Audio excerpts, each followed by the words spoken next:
Good evening, ladies and gentlemen. Welcome to the Boardman Performing Arts Center. Please take a moment to locate the exit that is closest to you to be used in the event of an emergency. We ask that you please turn off or silence your cell phones and other electronic devices. Flash photography is prohibited. Thank you and enjoy the performance.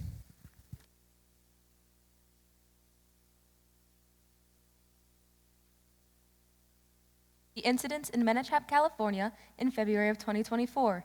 These interviews were filmed. This performance is based off of those interviews, as well as on other available primary sources, including letters, newspaper articles, recordings, and security camera footage.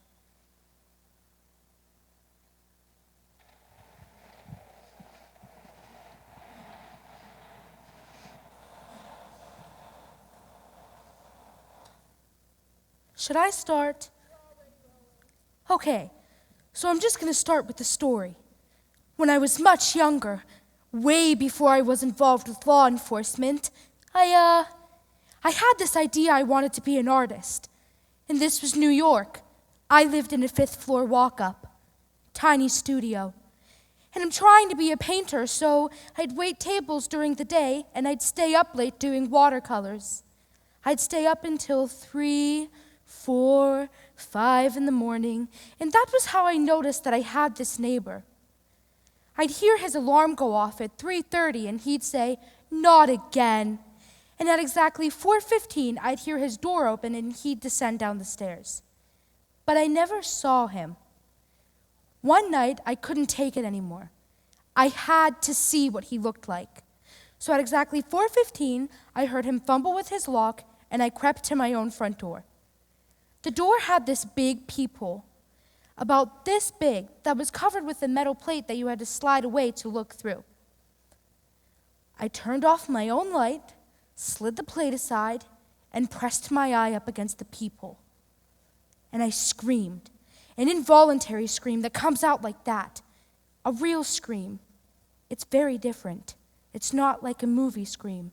It's like, "Ah!" So I scream, and I fall against the bathroom door. Huge commotion as I hit the ground. Because what had happened was, when I slid the plate aside to look out, I saw an eye. He was looking in at me. So I'm on the floor and I just freeze. Finally, from the other side of the door, I heard the sound of the guy picking up his keys and then start down the stairs. Now I had to see what he looked like. So I picked myself up, pressed myself against the door, and once again, looked through. There's that eye again! It's mine.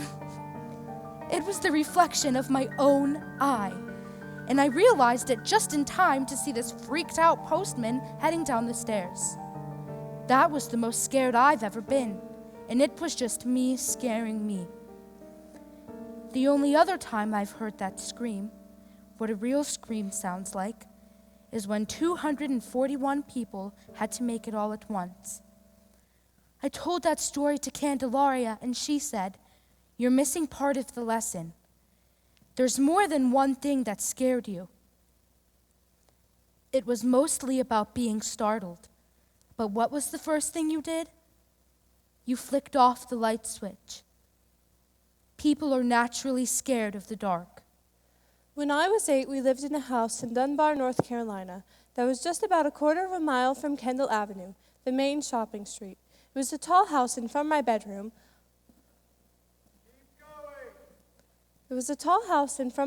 on the 4th floor, I could see a billboard.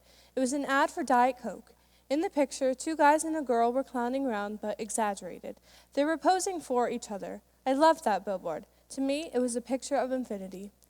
Models acting like people acting like models. It was the first time I encountered recursion, something that bends back into itself, that refers to itself, and so becomes a loop. My name is Candelaria Ortiz. When the incident at the Oak Box happened, they wanted to understand it from every angle: criminal, psychological, biological, and philosophical. That's why they brought me in. I have this picture. We were on our way to church, and everybody looked so nice that I lined us up with a timer, and I took one.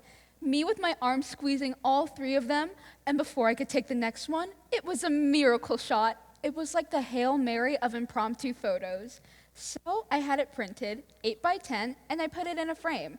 That frame, though, the cardboard leg it balances on, it broke. And so I had to lean it on top of a cabinet against a wall. That night, all 3 kids had went to go see the play, and I noticed that it had slid down. So, one moment of grace, as they all walked out the door, I looked at that picture. Manachap isn't a town that anybody outside of Amador County has ever heard of. But everybody's so surprised on how pretty it is. Once you get off 234, it's all rolling hills and green. Most people's job has something to do with parsley farming. Not a lot of people think about it, but yes, there are parsley farms, big ones. Not a lot of people move here. Not a lot of people leave. They like it because it's peaceful and safe. My wife had pink eye, so I went to go pick up our friend Harlan. When I got there, he says, "You got here just in time. The kitchen sink's a disaster." I'm a contractor, not a plumber, but I said okay. After like 5 minutes of fixing this thing, I turned to him and I said, "It's either gonna be the clog of the show. You okay blowing off the show?" He said, "Sure, then we could go grab drinks afterwards." I said, "Okay, but we're gonna have to pretend like we went to this show." So, I'm brand new to this job. I mean, it's my 4th day ever as a detective. And I really want to do a good job, but I can already tell that I'm not. And it's stupid things. Being new in a place gets in your way in ways you don't expect. Why are there 2 conference rooms with the same name? The fax machine. Do you press 9? Do you not press 9? And people are... Just edit this out, please. People are not as nice to me as I would be in their situation. And I can't even tell where the paper goes in this fax machine. Guys, it was a printer. So, for the most part, I'm thinking, how could things get worse? And the whole incident starts and things get worse and worse and worse. So, me and Mary Riggle are on the ridge of the oak box, just, talking of the world. When suddenly there's this loud, crazy sound. It sounded like, it sounded like the oak box. And Mary said it must be part of the play. I'm a forensic engineer. If a bridge collapses or a dam gives way or people get trapped in a fire, my job is to figure out what went wrong. Some of the cases are famous. The Hartford Circus Fire in 1944 killed 168 people. The Great White Fire in 2003 killed 100. One of the things you pay attention to is what happened with the doors. There was a fire, a famous fire, in Chicago in 1903, the Iroquois Fire. It was right after Christmas, and so kids were out of school, and the whole theater was full of families, all 3 levels, and even the standing room on the 2nd.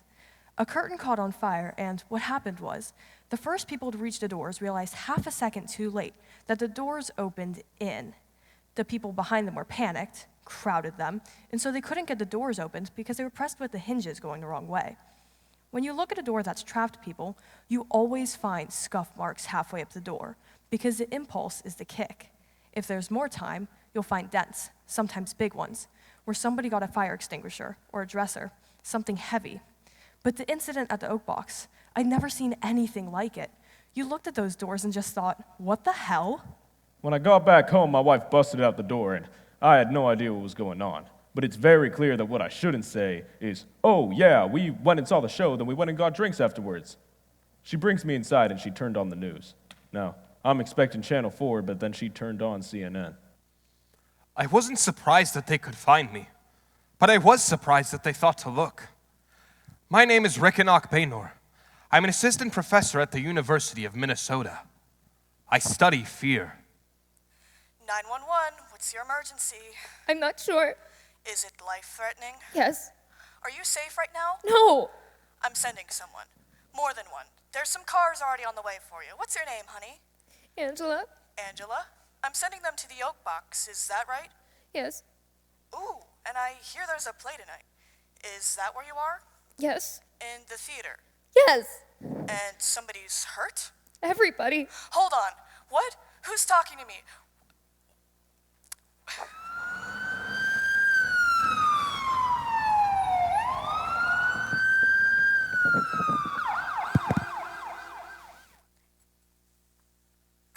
None of it made any sense. All of a sudden, this tiny town is the site of a tragedy that nobody's ever seen or heard of before. 241 people fall unconscious while watching a high school play that the program tells us is called Trap. We only had a few events for the timeline. We know that the people are fine at 11 after 8 because that's when the usher texts her older brother to pick her up after the show. Then, she goes back into the theater and turns off her phone. At 9:10, 2 kids sitting on a ridge below the theater hear what they think is a foghorn, but they assume it's part of the play. At 9:22, we get the 911 call. A girl named Angela Lore, who it turns out is the only person still conscious. When we finally get her out of there, she won't talk. She either doesn't know what happened or she's too afraid to say it. The Oak Box was international news. When I heard of it, I was hiking near Clovis, New Zealand. People fallen unconscious in a theater. That was key. I had conflicting thoughts. At first I thought, how horrible. And then I thought, there it is. There's our proof.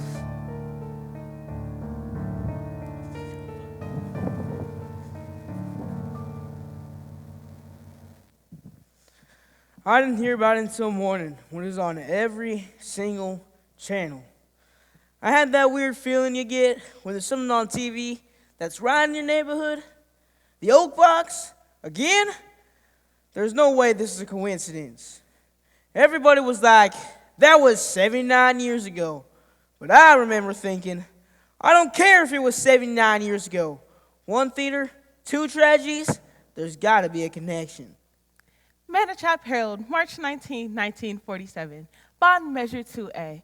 Funding to build a new theater on Cipher Bluff. Passed with 54% of the vote. According to Mayor Roger Wegman, we intend to use this money to construct a building that will attract visitors from all over the country. The search to find an architect is set to begin immediately. From Brand Hillick's winning bid for the Menachap Theater project. Theaters have soaring spaces, fly spaces, where the scenery can be pulled up out of view. My plan extends the metaphor of flight throughout the building. From the sides, half-arches will rise up like wings, lit from within. My hope is that the theater will be known far and wide as the Menachap Angel. Manachap Herald, April 1st, 1947. Ground was broken yesterday on the Manachap Angel, our 700-seat theater. Mayor Roger Wegman overturned the ceremonial first shovelfuls of earth, then declared that the new theater will be a boon to our economy and to even more, our spirits. Letter from Norma Pike to Adelaide Pike, April 3rd, 1947. Dear sister, I miss you, and there's no one anywhere in Menachap I could tell this to. I'm disgusted with myself. I had Jonathan all to myself for 3 hours and said nothing. We had dinner at Chauncey's cream room, but it was somber. Jonathan's been so quiet ever since Pat moved to San Francisco. Why do men have so few friends? He didn't talk, and I couldn't think of anything to talk about except the question. And I simply wasn't brave enough to ask it. Manachap Herald, April 4th, 1947. 3 days in, construction halted on the Manachap Civic Theater. According to Foster Willingham, chief engineer, synastic techniques have shown that the granite bedrock below Cipher Bluff is twice as thick as previously believed. Our plans call for dressing rooms below ground, as well as stage machinery, including trapdoors. This delay will be a few weeks at most. Norma Pike to Adelaide Pike, May 25th, 1947. He said yes! Adelaide, I can't tell you how happy I am. Saturday night, we walked up on the bluff. We stared out at the lights of the ships, and when he looked away, I bent down on one knee. He said, "What are you doing?" I said, "What does it look like I'm doing?" "That's not how it's done." I said, "Jonathan, we're going to be married for at least 50 years. No one needs to know how it began." Adelaide, I feel lit from within, electrified. But this time, I promise, not in a bad way. Must rush off. The Crowleys are coming over, so I have to buy another sofa. Manachap Herald, May 31st, 1947. Local boy vanishes. 10-year-old Marcus Tumbles reported missing by his parents after he vanishes during a family picnic. He'd been playing hide and seek with his cousins, said his father, Guillermo. Then they went to play on the beach below Cipher Bluff, and he didn't return. Marcus is 5 foot 2 inches tall and was wearing white shorts and a long black sweater. He is missing a front tooth. Letter from Norma Pike to Adelaide Pike, June 2nd, 1947. My apologies for not being clearer on the topic of the Crowleys and the sofa. Last week, I was certain Jonathan would rebuff my proposal. It drove me positively frenzied. The morning before I proposed, I was alone in the house, and I banged the south wall of the living room as hard as I could with my shoe. I did it again and again and again until I was calm. The sofa arrived just in time, and I was able to blame the movers for the dents in the walls. Manachap Herald, June 5th, 1947. By a vote of 5-4, the Board of Supervisors authorized new blueprints for the new theater. According to Supervisor Zed Orenthal, we had no choice given our updated understanding of the geology of the bluff. We had to abandon the idea of wings. Norma Pike to Adelaide Pike, June 9th, 1947. Dear sister, every moment of every day is the happiest time of my life. The only shadow is that it's so easy to tip Jonathan into silence. He was so quiet after I made a joke about the kilt he was wearing for the Scottish festival. Then yesterday, I said, darling, please don't misconstrue this, but I'm glad your business failed. Finally, you're all mine. Los Angeles Times, September 2nd, 1947. In the first time in history, the residents of the Placid farming community of Mendoza, California are closing their doors. The sudden disappearance of 10-year-old Marcus Double has unsettled this town an hour and a half from Santa Barbara. Because of the reasons that he could have went missing, residents are looking at each other warily. Marcus's mother, Thea, finds it suspicious that her son should go missing during the Scottish festival. All these men walking around town wearing dresses, the police say there isn't evidence, but I don't need evidence. Manachap Herald, September 24th, 1947. Man arrested in Marcus Tumble case. Police announced that they've taken into custody a suspect in a case of missing 10-year-old Marcus Tumble. The man in custody is 33-year-old Jonathan, September 24th. Adelaide, they've put Jonathan in jail. It's unbelievable. They're saying he had something to do with the boy who went missing. It's ridiculous. They won't even say why they suspect him. Letter from Gandermain Esquire to Samson Bonet Esquire. Trial proceeds well. On the stand, Mrs. Tumble pointed out a scratch found in the float ring found in Mr. Mullen's furnished room. She positively identified that the float ring belonged to her son, but Miss Tumble is not her only ally. Watch the jury as they watch Miss Pike. When her fiancé grimaces, she grimaces. When he looks downcast, so does she. She impeaches herself as a character witness, and she'll be desperate to testify on his behalf, but we must not appear too eager. Excerpts from the transcript on trial at the courthouse by the sea, cross-examination, Jonathan Mollusk. So, the float ring that we found, you claim that you picked it up on the beach, is that right? Yes. And, why'd you do that? I don't know. I just did. Were you afraid you might drown? Laughter in the courtroom. Objection. Sustained. So, on the evening of May 30th, the evening that Marcus Tumble disappeared, you claim to have been taking a long walk on the beach. A 4-hour walk. Is that right? Yes. And were you in the habit of taking 4-hour walks in the middle of your workday? No. Have you ever taken such a walk? No. Did anyone see you? It was a weekday afternoon. You work at Mumsy's Limited, shipping and transcription, as a typist, is that right? Yes. And how long has that been your employment? 3 weeks. 3 weeks, but you felt comfortable taking 4 hours off in the middle of your workday? I needed to think about the world and my place in it. Did you tell anyone you went on this walk? I wrote a note saying I wasn't feeling well. And who'd you give this note to? I meant to give it to Mr. Clark, my supervisor, but I ended up finding it later in my own pocket.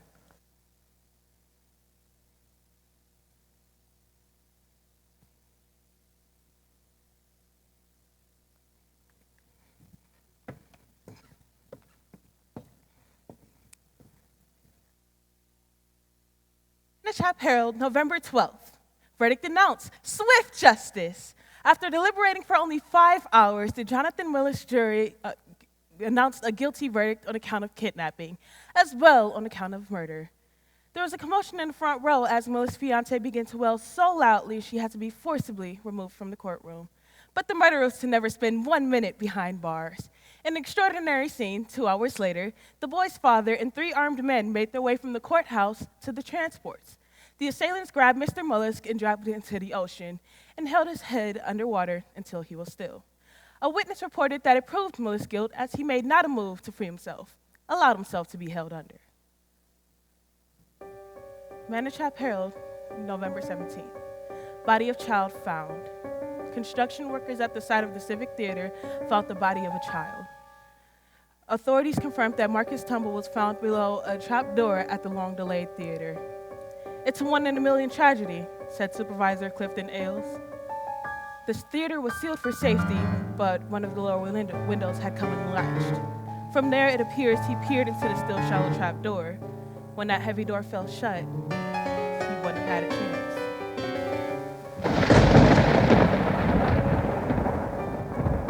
Manachap Herald, February 1st. Los Angeles Times, February 2nd. Time Magazine, February 7th. The opening night of our Civic Theater is home to one of the most extraordinary events ever witnessed by this community. The long-awaited opening of the Menachap Civic Theater will long be remembered. 3 months after the discovery of a boy beneath the still under construction trap of the theater, the tragedy known by every member of this community, the opening of the theater was finally underway. So as the night was drenched in a sudden squall, the capacity audience stashed their umbrellas, shook off their coats, eager to put the events of the past few months out of their heads. The audience watched, rapt, as Medea, passionately played by Broadway actress Lenya Rasmussen, called her children to her breast one final time. But as Medea wailed her vengeance, Norma Pike, fiancée to the unfortunately accused Jonathan Mollusk, entered the theater, dressed all in green. Less dressed in a costume. Dressed like the ocean. She held aloft the glass. Tall and green, full of liquid. Held it high like a torch and proclaimed, "Welcome to this theater. Your theater."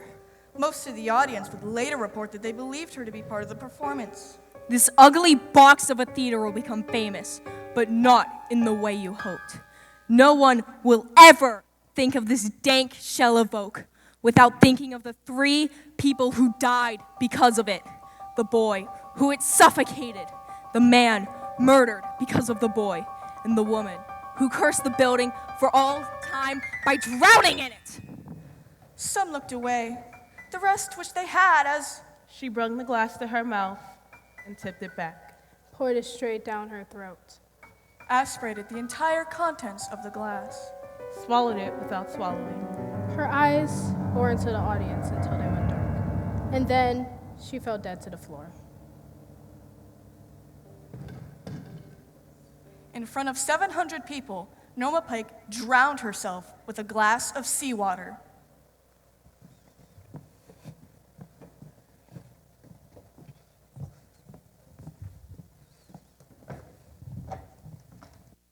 One of Haunted California by Naomi Sanderson. In the years since the triple tragedy, dozens of people, moonlight sweethearts, schoolboy daredevils, have looked up at the single mica window in the theater lobby and seen a figure. Sometimes it's a boy, trapped, afraid. Others see a man, eyes closed, resigned. But on the rare occasion that storm watchers find themselves drenched, illuminated by the lightning flash is a woman. She holds a sea green goblet and smiles an invitation. Drink with me. After the oak box incident, one of the things we wanted to know was why Menchap, why the oak box? My theory was that they might have chosen a place where there was fright built in just by being in the building. Every single person in town knows the story of Norma Pike. It's a local tragedy. On impulse, really, I Googled scary theaters. It was the top result. 4 terrifying theaters: Princess Theatre, Melbourne, Australia; Manila Film Center, Pasay City, Philippines; Theatre Royale, Drury Lane, London. And there it is, 4th out of 4, the Oak Box, Menachap, California. I got chills because I realized that's how they found the Oak Box.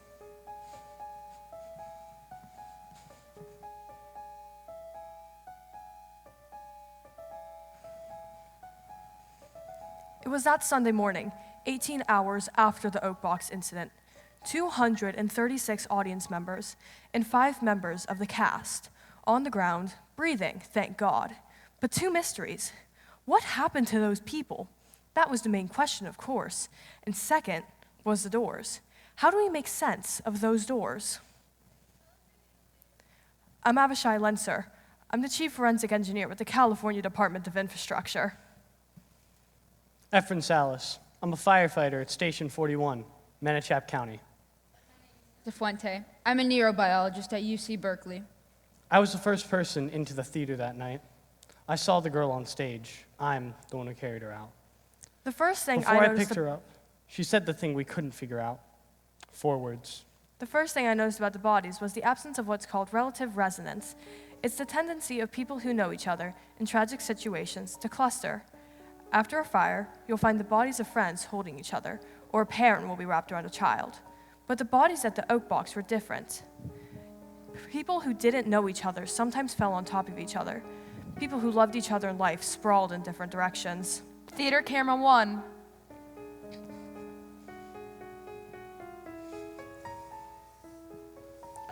What about this girl? Sarah West. She was almost to the door. Was she leaving early? No, look at the way she fell. She was running. And she's wearing earbuds. She wasn't paying attention to the play. Can you tell what she was listening to? It's classical. Gymnopedie number 1. Gymnopedy number 1 by Eric Satie. Yeah. Something else is strange. Hesh? Something wrong? I didn't know you knew my name. What do you notice is strange about the positions of the bodies? The programs. So many people are holding them. That's what I noticed too. Holding them like this. Like they'd been trying to read them up until the last second.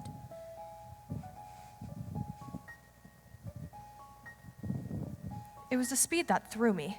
What could have overcome that many people that fast? Maybe an electrical impulse, or maybe some kind of gas had overcome them. We scoured the ventilation systems. There was nothing. I was in the theater a lot. I wanted to try and spend some time with them. I said to the fireman, "Do you have any thoughts on what could have overcome those people so fast?" How do you know it was fast? Of course it was fast. That's when they brought me in.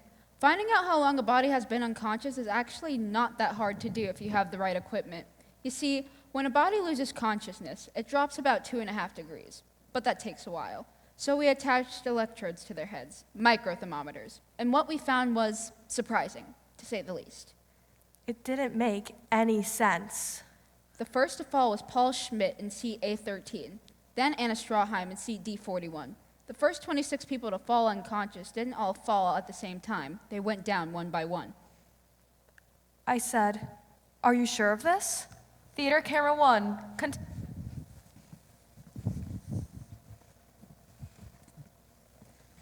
Positive. Look at this. It's the seating chart for the Oak Box. A13, D41. What do you notice? So, front row, aisle, then the other side of the aisle. Then Lilas Raji in L19. The back of row L is at the horizontal aisle in the middle. It started at the front, in the back, and the sides. Exactly. It works that way until the 26th person, Franklin James. I know Frank. Well, whatever happened to them, it started on the outside and worked its way in, like something cooking. This doesn't seem like a natural phenomenon. This seems like attackers. Agreed.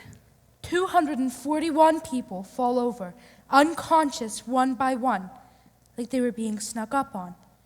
But that doesn't make sense because they could see every other person falling over. There is I don't see how humans could do this. Meaning what? I'm not sure. Hey, can you guys shut up for a second?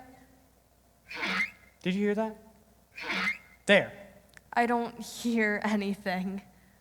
There. I lived in Alaska till I was 10, so I have really good hearing. Your ears are always covered.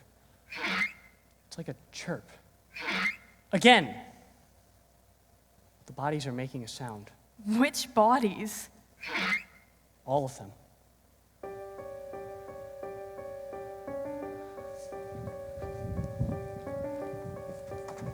On Sunday morning, we had 2 mysteries. On Sunday afternoon, we had 3. What happened to those people? What were the sounds that everyone was hearing? And again, the doors. Those people had 45 minutes to leave, and those doors were wide open.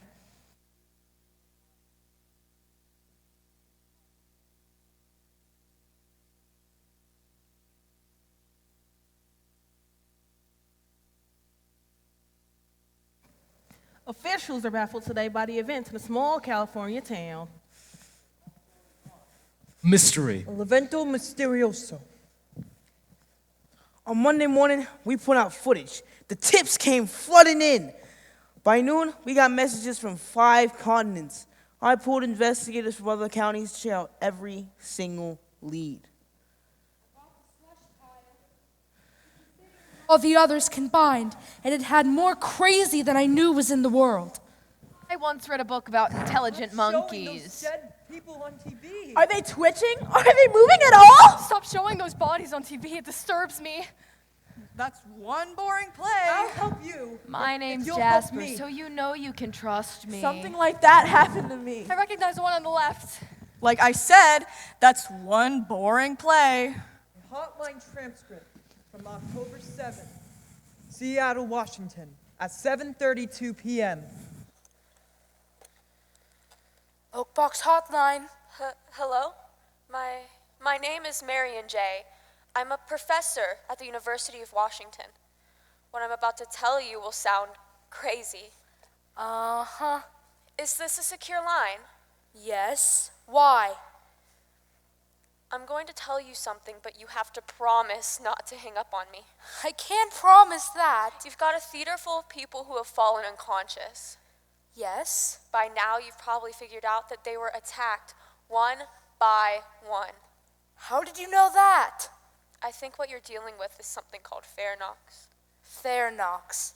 What are fair knocks? Start with what they're not, which is human.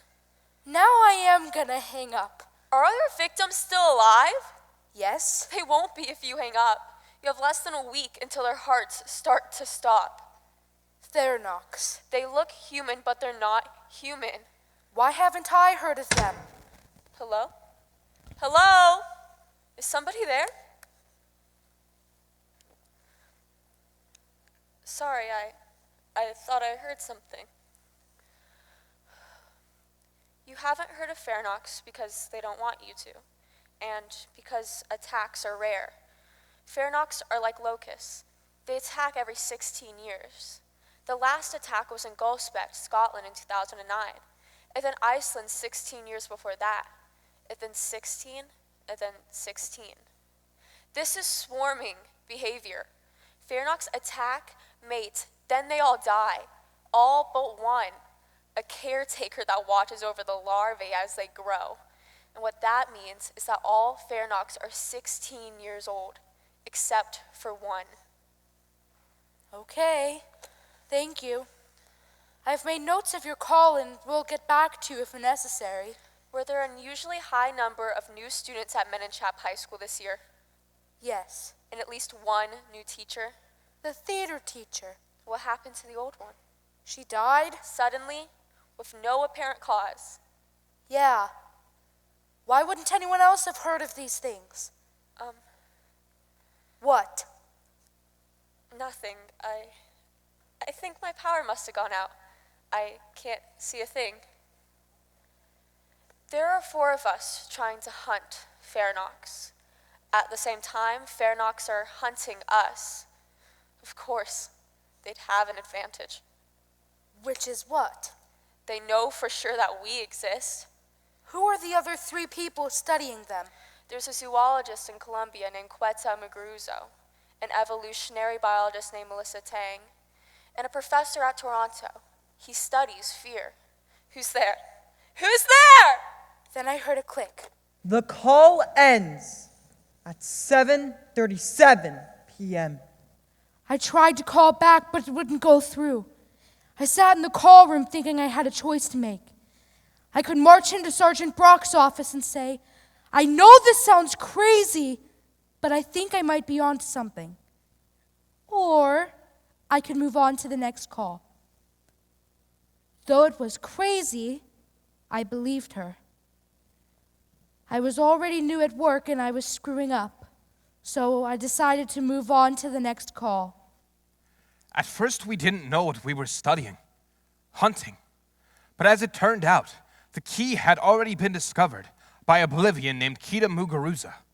She and her postdoc, Abilio Penti, had won the 2021 Nobel Prize in Biology for their work. Estábamos estudiando que la gente notara durante siglos. We were studying something people had noticed for centuries. Se llama el enigma de viuda negra. It's called the black widow conundrum. When an insect gets caught in a black widow's web, the spider doesn't attack right away. Instead, it follows a particular, almost ritualized pattern of movement. The struggling moth knows that something approaches, slowly in fact, and here, the spider lifts her forelegs. Large, black, and shiny. The insect panics, jerking the web up and down, and adrenaline flows from the moth into the web. The spider, she bathes in it. It's a brilliant evolutionary strategy because it's a way to get nourishment from a different part of the animal. Every other predator on the planet feeds on the meat of its prey, but these creatures subsist on the powerful chemicals of animals who are terrified. They feed on fear. Feeds on fear has a different hunting strategy than one that feeds on flesh. If terror is what sustains you, you have to create it. And so Ferinox don't chase their prey. They trap it. The Venus flytrap and the Black Widow, two famous Ferinox, a plant and an insect. But there was an evolutionary jump. The idea that a species of Ferinox could be capable of mimicking humans was so hard to get over that we had to take a step back and ask not, how could this happen, but why would it? Why would it be worth it to prey on humans when there are thousands of other animals that are easier to capture? Evolution follows the prey. The juicier the prey, the more clever the trap. Ferinox's chosen prey, their only prey, are the creatures most susceptible to fear. Human brains evolved in a way that made them incredibly good at seeing threats on the horizon. Was that a snake in the grass or a branch? Was that sound a lion or thunder? All of that worry helped keep us alive for thousands of years. But when we emerged from the jungle, our capacity for fear didn't go away. It just repurposed itself. So now, instead of worrying about being eaten by a lion, we worry about tomorrow's math test. All the anxiety we produce, it's useless to us. But from a Ferinox point of view, it makes us the equivalent of a large, slow-moving steak.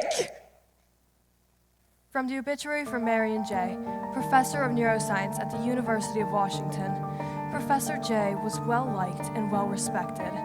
Her unexpected passing has thrown a cloud over the campus. Professor J is survived by her parents, Martin and Pandela J., and by her grandmother, Thelma Lampkin.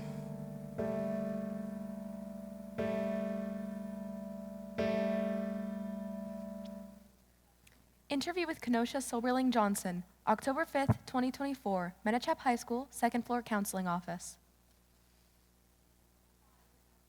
Station? Because of what happened yesterday? Could you be more specific? Because of what happened in the woods?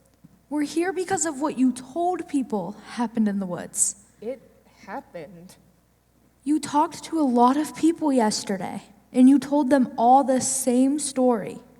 Yeah. Is that story something you're sure is true, or is it possible that you made some of it up? It's all true. So that's why we're here today, Kenosha. Because of that story about what happened in the woods, that story couldn't possibly have happened. When she was 3 weeks old, she had a seizure. We were afraid we'd lose her.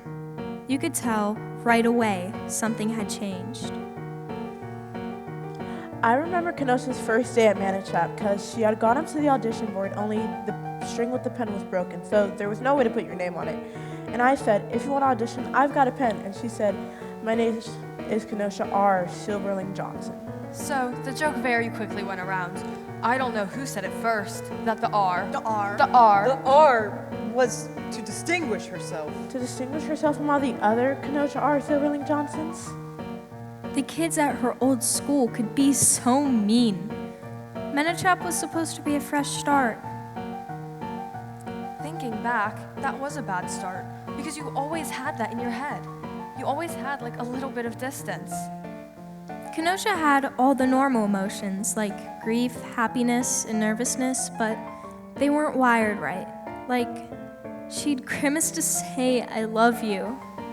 She spent her whole life studying people's expressions, and She got quite good at showing the right emotion, but she was acting. It was like she was doing it phonetically. But there was one thing she never could manage, and that was to lie. There was too much going on. What do you do with your hands? Do your eyes look up or down? She couldn't calibrate the information. She said she couldn't come to homecoming with me because her grandpa was an astronaut. I wasn't actually gonna ask her, but it still made me feel bad. I'd give her lessons. I'd say, the situation is, you're 2 hours late and I've been trying to reach you. I'm frantic and I'm angry, go. And she'd go blank. Now you tell me your phone ran out of juice. And she was awful. I'd say, Kenosha, you have got to master this or you're going to have the most boring teenage years of anybody on earth. The bench incident really was an accident. You know, the lunch tables, they're long with these long benches. Well, Kenosha was sitting alone. So one day I went over and asked if anybody was sitting there, and she said no. So I took the table and moved it over to our table so we could fit more people. Of course, in long term it helped her, because when she was sitting alone is when Clifton went over to her. Clifton? Oh, where to start? Clifton? Clifton, Clifton? Oh, he's kind of perfect. I think that he's really, really nice. He's kind. So sweet. We didn't have like homecoming kings or queens or any sort of prom royalty, but if we did, he'd be both kings. And he just walked right up and asked if he could sit with her. Actually, her phone rang. When she picked it up, she made herself smile. You could hear it in her voice. Next thing you know, I look over. They're both in the cafetorium, and she's making them laugh. A lot of times she wasn't hilarious on purpose, but not all the time. One time she had me laughing so hard. Guys, his head literally hits the table. Once she said to me, I like you more than water. You'd see them everywhere together. He'd laugh and put his arm around her neck. I couldn't tell if it was romantic or not. So it's barely a week in the school, and here's a new girl standing in front of the audition board, only the string with the pencil was broken. Now, I'd wanted to be in the play, so I decided to do some research into acting. When doing so, I found the best book for acting, which is Uta Hagen's Respect for Acting. It's really famous, and it's pretty great. You should read it if you're interested in acting at all.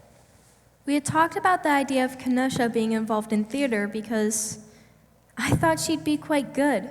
She was so good at mimicking emotions. I said, well, sweetheart, go for it. Kenosha, that story that you told to so many people, it made some of those people anxious. It scared them. Did they cancel the play? No. Well, it didn't scare them enough. Why do you want the play canceled? Something bad is going to happen. What's going to happen? Can you tell me that? It was really early for the fall play to be happening, but we just went with it. We assumed it had something to do with the Miss Pendulum tragedy. Marge Pendulum was one of my best teachers. It was such a shock. 2 days before the start of school, just bam, dropped dead of a heart attack. She was 38, didn't smoke, exercise. You know how those things happen sometimes. Kenosha came home the day of the audition and burst in the door. I said, how did it go? She said, I nailed it. I saw her audition, and it was really good. But I had to tell her you never know. The next day, she calls me from the school, and she's talking really fast, and she says, I didn't get a part. And I say, you know, sweetheart, that happens sometimes. We don't get everything we expect. She says, but I was the best one. Even then, there could be all sorts of reasons. She said, no, something's up. Oh, well, I guess the casting was pretty strange. We're looking at this list like, why don't we know any of these names? Almost every name on the list was new. Practically every kid who got a part was new that year. When she'd get too excited, Kenosha would lose her skill at imitating. I started to hear a ooh, and she hung up. I was worried something might happen. We were at the first cast meeting, and I was there to see if I could volunteer for tech. Kenosha comes marching in, making some sort of announcement, and then she didn't. She started to make beeping noises. That was a panic attack. She fell down hard, one knee. She couldn't breathe. She actually crawled out of the room. When a person tells a story over and over, it gets a performance aspect to it. They subconsciously note what things are getting a reaction, and the more they tell the story, the more they lean into those aspects of it. The story doesn't get so much memorized as etched. She said, I'm going to tell you a story. Please, just listen. She said, please, just listen. Please just listen. Yesterday I was walking home and I hit my left knee. My left knee! Right here, so I couldn't go very fast. I got so scared. I'm allowed to walk home as long as I face the highway, but when I looked back, there were 3 people following me. There's a big strip of forest between the highway and the Walmart, and before I jumped down, I looked back again, and they were way closer. The forest deep, but I cut through it all the time. The forest deep, but I cut through it all the time, so I knew I'd have an advantage, but when I looked back... I got so scared. When I looked back, I got so scared because right then they turned in after me. They wanted me in the forest and they were fast. All of a sudden, I hear this sound, crazy loud! No! The loudest thing I've ever heard! Ever! I can't tell where it's coming from. I'm shaking. I ran faster than I could even see! I looked back and this was the thing that scared me more than ever. One by one, their eyes lit up, which I know sounds crazy! There was a carnival near the Walmart parking lot. There was a kiddie coaster and a tilt-a-whirl. And I hear 7-year-olds go screaming down the kiddie coaster. All I needed to do was get to them, but I looked back again and there weren't 3 pairs of lit up eyes. There were 2. Where's the other one? And now I'm faced with a choice. Do I head into the parking lot carnival or do I run back into the woods? But the scariest part to me is that I almost make it. Is that I'm just a few feet from safety and that the 3rd one is out there. And he grabs me in his arms and pulls me back in. And I just can't do it. I can't go forward. I mean, people don't naturally look up because we've got no predators from there, so I start climbing a tree. I start climbing a live oak. A live oak, and halfway up I freeze. The 2 of them start catching up to me, and then the 3rd one does. But they don't see me, even though they scan the area with their eyes. They start to argue. They have an argument about whose fault it was. And then they grab the 3rd one and whisper something in his ear, and I hear it perfectly clear. And then he just starts crying. And then he just falls dead onto the roots of the tree. What they said is, can I tell you a secret? Kenosha, could you concentrate just a little longer here? You said their eyes lit up. Could those have been flashlights? No, I know the difference. Have you ever heard of anyone whose eyes lit up? No. Then is it possible you could have imagined it? If what you said happened in the woods, there should have been 4 sets of footprints, right? But they only found yours. They must have erased them. The police followed the tracks back to a tree, just like you said. But there was no body there. They moved it. And what about that sound? That sound that they were making that seemed like it was coming from everywhere. It was a foghorn. There are no foghorns within 200 miles. It was a foghorn! Called duotones, sounds that mean different things in different contexts. In the distance, a foghorn tells you you're safe. It's comforting. But if you hear it loud, too close, it's too late. After the story about the incident in the woods, Kenosha would not go anywhere near the South Wing. Like, not even to the chemistry lab. I went out to her and I said, Kenosha, are you really going to throw your whole chemistry grade away because of this? But she would not go anywhere near that theater. She started talking bad about the play. She once pulled me aside and said, "This play is like a malady." I had no idea what she meant. She said the play would be like a sick dog. A sick dog, only scarier. She said it would leave a greenish taste in my mouth? I mean, whatever that means. It's amazing she had time to go to class. She talked with over a quarter of the school. She pulled me aside and said, I don't think you should go to the play that night. Let's play charades tonight. We should have a movie night. She told me, please, please, please don't go to that play. I told her, Kenosha, I'm in the play. She was so scared to go to the play, but of course she ended up going. She thought she could save those people. My brain has an anchor, right here. It weighs down my thoughts, and I can't see through it. She said, please, I like you more than water. She told everybody she met that the play was going to end in horror. I knew she couldn't lie, but I still didn't believe her.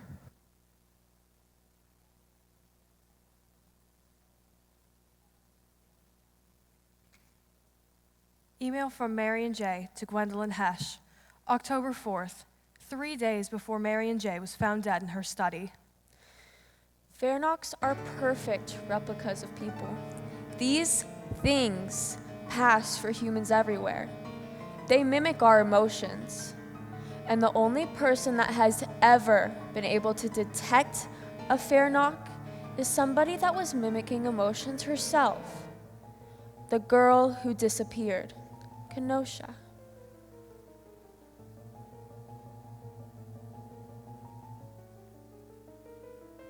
Email from Marion J. to Gwendolyn Hesh, October 5th, 2 days before Marion J.'s death.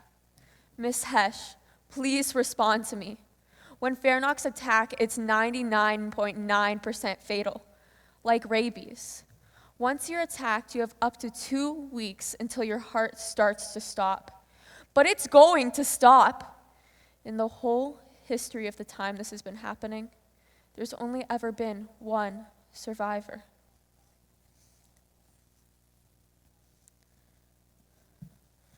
I was still working the slush pile. There was only one person who knew what happened in that theater, and if I wanted to talk to her, I was going to need an angle. I walked into Sergeant Brock's office without knocking and said, "Let me talk to the girl." I said the girl's useless! She said 4 words to that fireman, which doesn't make sense. She wanted out of there. What if what she said was 4 words? She was trying to tell him what someone said. Let me talk to the girl. I can get those 4 words. Fine, but make it quick. With all the bodies in the theater, it felt heavy and warm like a greenhouse. It was 241 bodies, but they'd all had IV tubes put into them, so the bags were up to here. And that was the first thing you'd see. It was actually kind of beautiful because the theater was dark and those bags glowed. He came to me and he said, I want to take some time off. Captain Donovan said, I need all hands on deck right now. Sorry. And Efren said, he choked up. He said, I know these people. I love these people. I wanted to help out in the theater, see if I could figure out those noises that the bodies were making. But he said, nobody can hear those noises except for you. And Efren said, that's why they need me. Menachap Psychiatric Facility, Stabilization Room 4, October 21st, 9:30 a.m. Angela, may I come in? I'll stay over here. My name is Gwendolyn Hesh, and I'm one of the people who's trying to figure out what happened in that theater. Does that security camera bother you? It shouldn't. There's nobody watching you. The camera's there in case. If something were to go wrong, which it won't, they could look back at it later to see what happened. I feel like I know you. Everybody I've talked to. Everybody. When I mention your name, their whole voice bubbles up.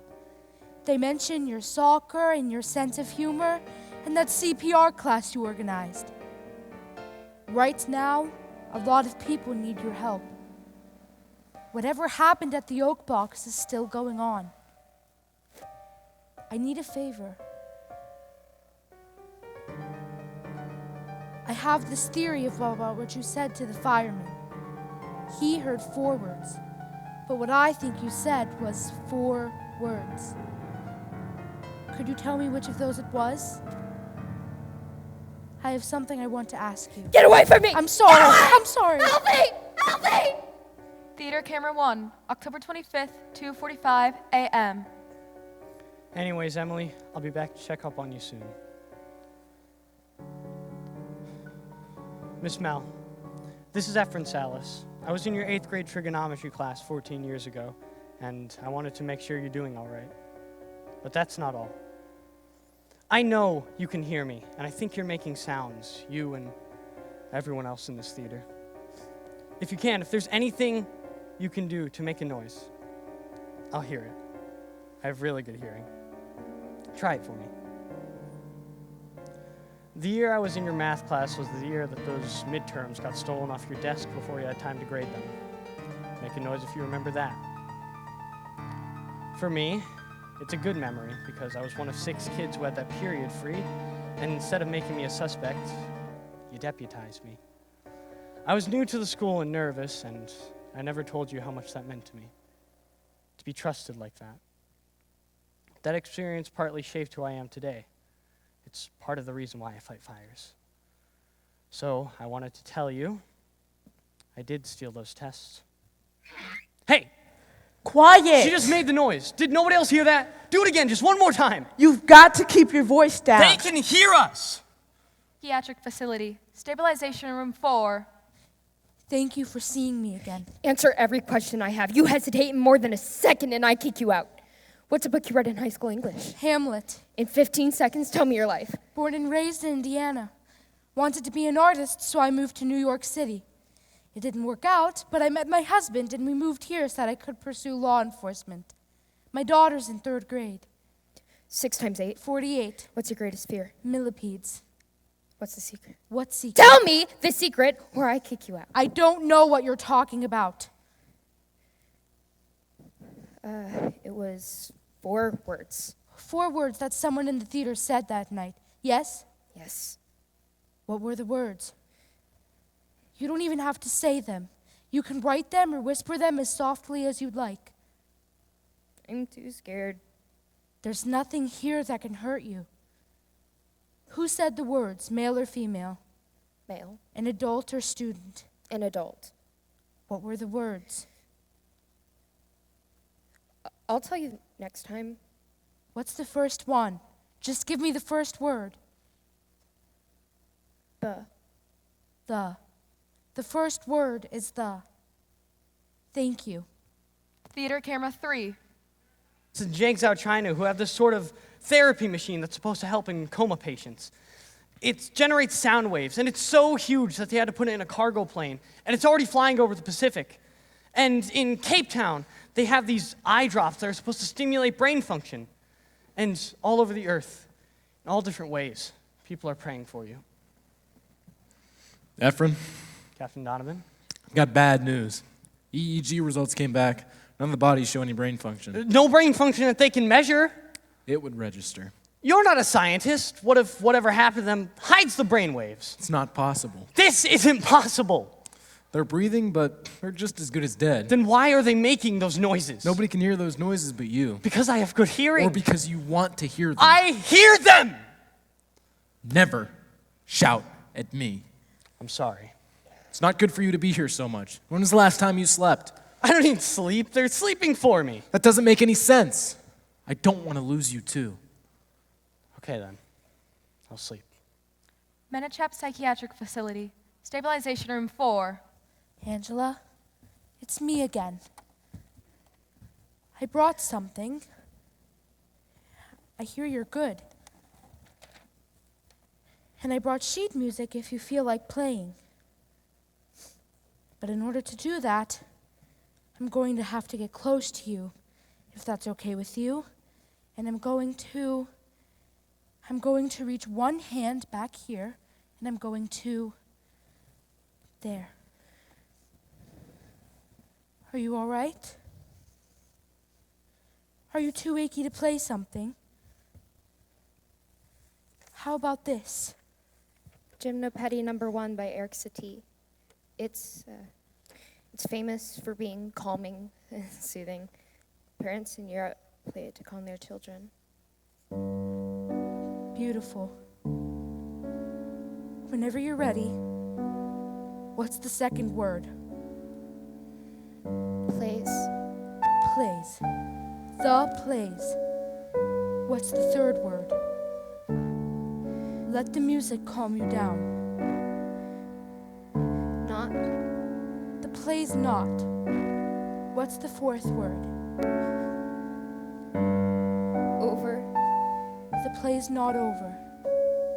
Thank you. Why does that scare you, Angela?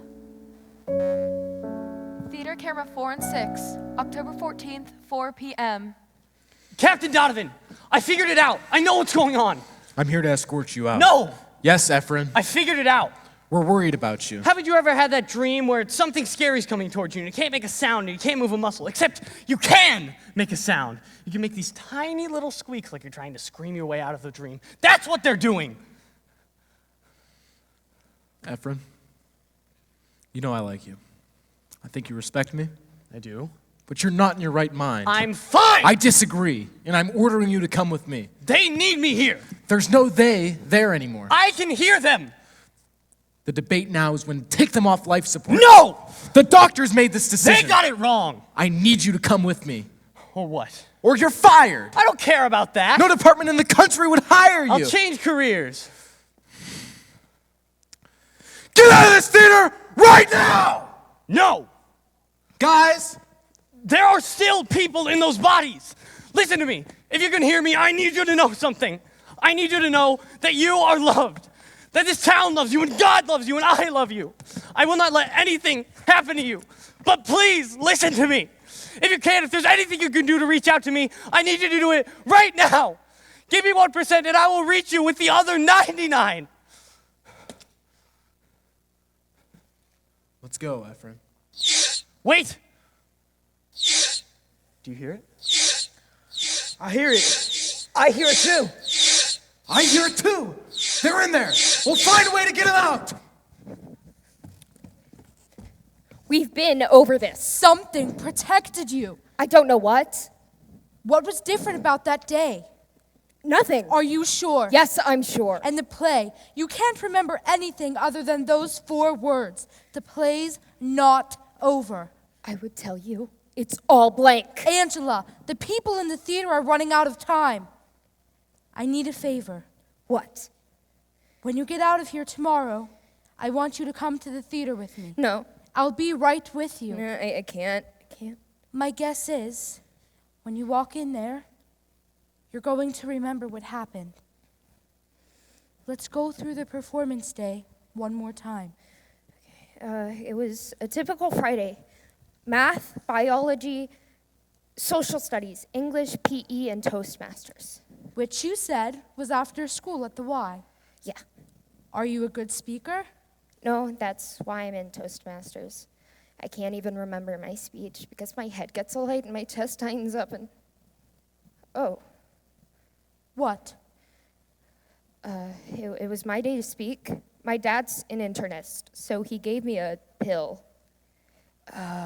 Inderol. It just keeps the adrenaline from taking over so I can breathe normal. You took a pill that blocks adrenaline? No. I took 3. Isn't rational. Scary movies make us wince, even though we know there's no way that anything can come out of that screen and hurt us. If anything, it's theater that should be scary. Unsent email from Marion J., the afternoon of her death. The attack is so simple. The Fairnock says, "Can I tell you a secret?" The victim says, "Yes," and that's a mistake, because that person thinks of every scary thing that secret could be. The Fairnock whispers something. An extension of their incisor punctures the victim's ear, and they fall unconscious. These things frighten me. I study them, but I study them at a distance. They're right at the border of the monsters we pretend scare us and the people that actually do. Cameras 1, 3, 4, 5, and 6. Final recording. You can do this. Who's there? It's us, Detective Hesh, and you remember Angela. You carried her out of here. Yes, hello. Are you all right? No. This place takes some time to get used to. I know almost every face. You can help them. If you can remember what happened, that could make the difference. Are they all still alive? We're giving them water and nutrients, but soon that's not going to be enough.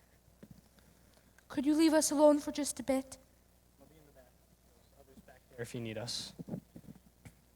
Do you remember where you were sitting? Right where I am now. I want you to think about the days leading up to the play. There were posters all around the school. Yeah, at first they said, don't tell the secret. And then they changed and they said, can I tell you a secret? Good. Then the last day, they changed again. They added the title of the play. Do you remember that? No. You don't know the title of the play? I don't. It might help to get up on stage. No. Just come up here, Angela.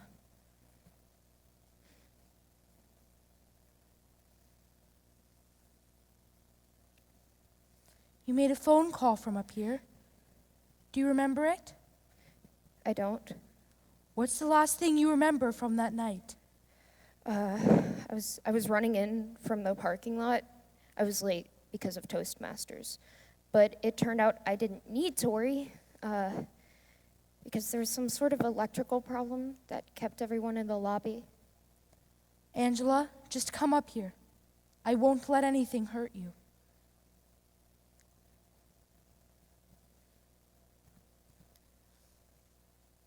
This is where they found you. I want you to take a deep breath. Now lower your head and close your eyes. On the count of 3, I want you to lift your head and open your eyes. 1, 2, 3. 911, what's your emergency? I'm not sure. Is it life-threatening? Yes? Are you safe right now? No! I'm sending someone. More than one. There's some cars on the way for you. What's your name, honey? Angela? Angela? I'm sending them to the Oak Box. Is that right? Yes. Oh, and there's a play tonight. Is that where you are? Yes. In the theater. Yes. And somebody's hurt? Everybody. Okay. Well, who are you? Where are you? Where are you in the theater right now? I'm just standing on stage. Okay. I want you to take a very deep breath for me. Hold it. Angela, what are you thinking about? The end. Calling for help, knowing it was too late. I want you to look at something. This is a program from that night. That's the title of the play. Trap. What's wrong? It was right in front of us. What was? It should have been obvious. The play was a trap. It was even called Trap. Section 1, a picture of infinity. Section 2, the oak box. Section 3, what held them? What held us? Something had happened during a play, a high school play. Everyone had fallen over unconscious. What happened in the play? What was it about? That is what it was about. In the play you were watching, people had fallen over unconscious in a theater? Yeah, it was mostly interviews, like a documentary. Everyone had fallen over except for one girl. And in the play, what had happened to them? There were these creatures, things that looked human but weren't. They were called Faranox. They attacked the audience one by one and then all at once.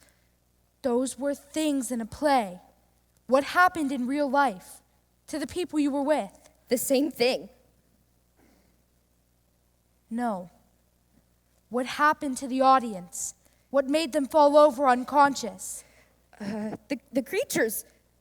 They look human, but they're not. They're like black widows. They feed on fear. Those were things in a play. They're not real. Yes, they are. I promise they're not.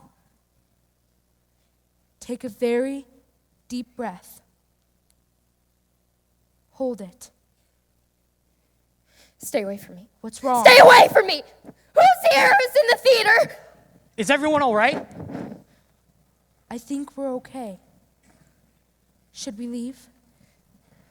No, I just got freaked out. This place can do that. Do you want me to stay? Please, for a bit. Tell me more about the creatures. In the final section of the play, which was also called Trap, they started to attack. Attack the audience? Yeah. How did they do that?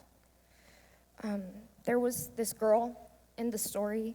She started walking into the audience, and she was narrating what she was doing. And eventually, she stopped in front of a boy. She asked him a question.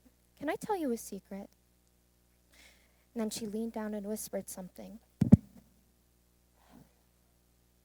And then when she looked up, the boy had fallen out of his chair. But the audience didn't think anything of it, because there was a role in the program named Fallen Boy.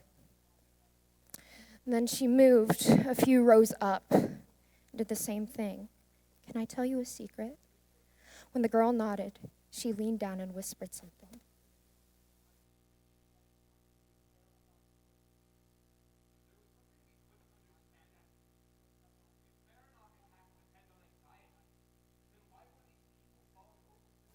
They didn't think it was real, so they should have been safe. What those people were worried about wasn't death. It was that one of the actors would come over and whisper in their ear, and they wouldn't know what to do. They had stage fright, which, as it turned out, was just as fatal as the fear of death. By the time she got to me, I was scared. But then she whispered in my ear and nothing happened. You'd taken the Inderall? Yeah. How many people had fallen over by then? A lot. Why wouldn't anyone have left? They thought it was part of the play. I mean, in the beginning, someone's cell phone went off, but if you looked in the program, it said cell phone girl. Can I tell you a secret? Wait! Wait! Stop the play! Who's that? My name is Kenosha R. Silverling Johnson, and you all have to leave. You all have to leave for your own safety. There's a small child trapped in a car in the parking lot, and you all have to check and make sure it's not your car. Worst liar in the entire world. Please leave! You do realize that they think you're part of the play, right? You're the one playing me. Yeah. You're not human. Ooh, what am I then? A Faranock. You're human, and you are, and you are, and you are. Stay away from them. Now will you leave? They think you're part of the play because you are part of the play? No, I'm not. Why are you in the program then? I'm not. Right here says Real Kenosha. This is a trick. There's a part of the play where you get chased through the woods. You made up an entire part of the play in case I came back during That's the part attack. of the script. There is no script. Right here. That's not real. This is a trap. It's a high school play. The perfect trap. Everybody's supposed to come and nobody's allowed to leave. They're feeding on your anxiety. You've only lost a few so far, but that'll change fast. The lights will go out, you'll hear a crazy loud noise, and their eyes will light up as they start to feed. You do realize that there's nothing you can do that'll get them out of their chairs, right? I don't have to get them out of their chairs. I just have to get rid of you. Good luck. I've been hiding underneath this theater this whole time preparing a surprise. Ooh, and what's the surprise? It wouldn't be a surprise if I told you. Now everybody listen up. They're feeding on your stress, so smile, relax yourself from the outside in. Now take a huge breath. Do it! And I promise you will not be called on as a part of this performance. What's wrong with you? Nothing. Then why are you wilting? We're acting. Stop! I want to tell you a secret. No. If I do tell you the secret, I'll wake up the audience members. How? I can. I don't believe you. Look, your only way to save them is to believe me. Can I tell you a secret? Stop smiling. Go ahead.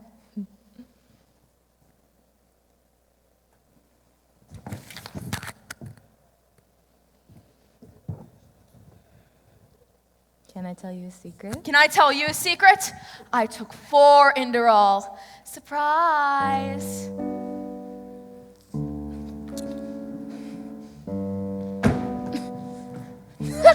Too bad. Lost your remote, and everyone out here still thinks this is a play. Everyone but one. Mom! I'm here, sweetheart! Now!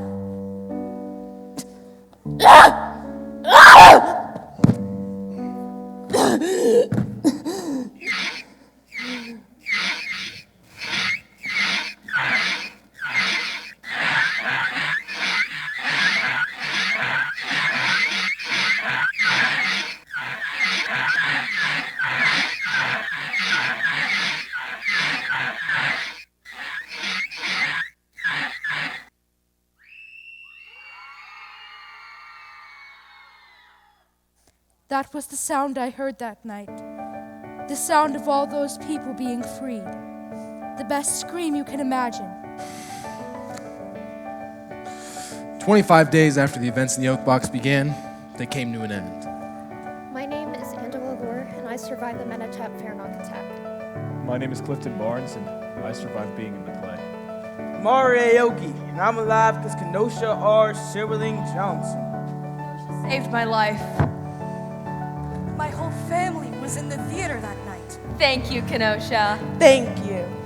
We love you, Kenosha! Everybody who'd fallen unconscious had no memory of what happened, but it changed them. I wrote 3 papers. I got a medal. I got a promotion. I got a parade. I got Kenosha. For a few weeks last year, the town of Menachap, California became famous, but the fame went away fast. What had happened seemed impossible. People getting scared in a place that already scared them. I lived through the events, and even I'm not sure. Did it really happen, or was it like that I and the people? The most scared I've ever been, and it was just me scaring me.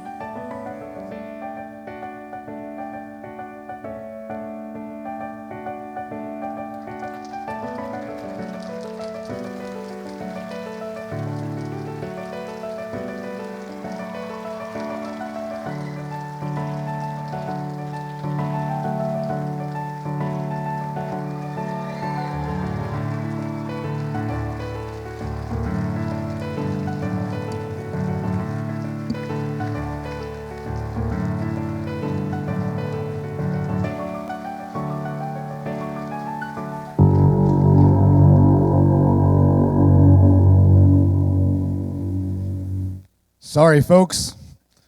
I have some bad news. The play's not over.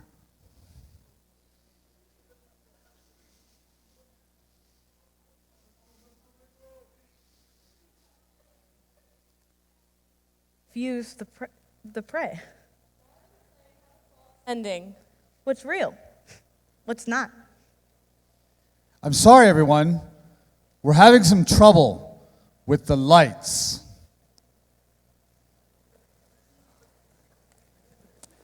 See, the prey's most vulnerable when it thinks it's escaped. The spider's not home. Breaks. I'm almost out of the woods. It was just me scaring me. Recursion, a high school play about a high school play. An audience being attacked while watching a play about an audience being attacked. Going to die! And they'll stay in their seats because they don't want to miss it. All Fairnocks are 16 years old. Except one. People are naturally scared of the dark. Can I tell you a secret? Can I tell you a secret? Can I tell you a secret? Can I tell you a secret?